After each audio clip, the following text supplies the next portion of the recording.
Hey everyone, it's Miss Dietrich helping you on your science project, and I thought that this idea that I have for myself might actually inspire some of you.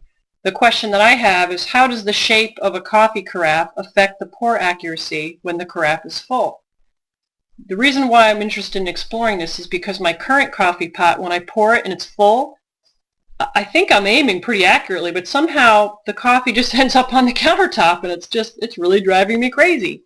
The next time I buy a coffee maker, I'm going to maybe buy something different than what I have now, and that's why I want to explore this. So if we take a look at the three that I'm looking at here, here's the one that's like mine right here. I think it's a Black & Decker. It might be a Proctor Silex. I have to look at it. This is a different brand, and it has a different shape, which I'm kind of interested in.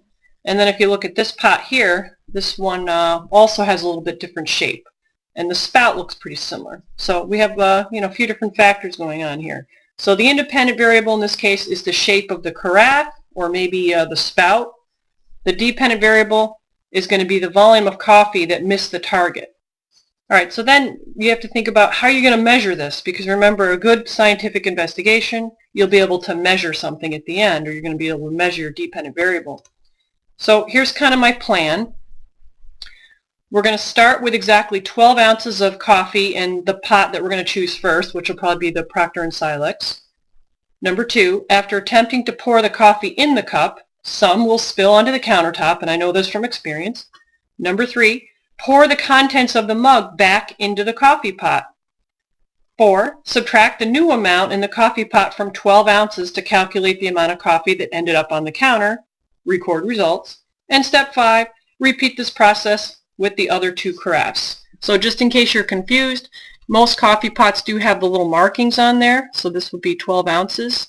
We're going to pour the coffee in there. Some of it's going to end up on the countertop.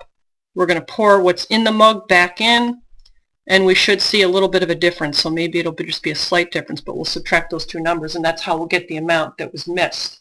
Now your directions, when you are giving them in your report, because remember you have to do a PowerPoint slideshow, you need to be very clear so that there's no confusion.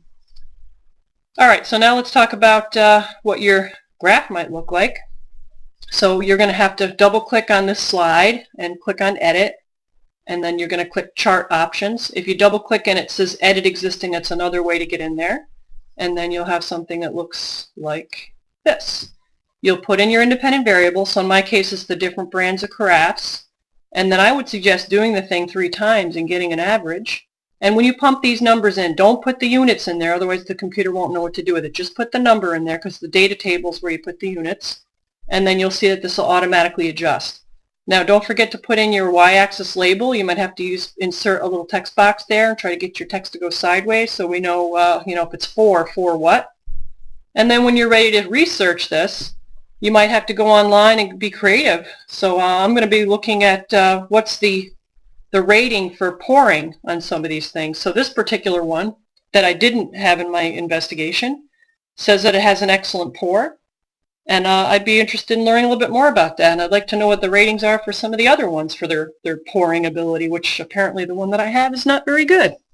All right, so hopefully this inspired you a little bit to give you some ideas, but you will have to do some research, and make sure you use easybib.com to help you cite your research that you're doing.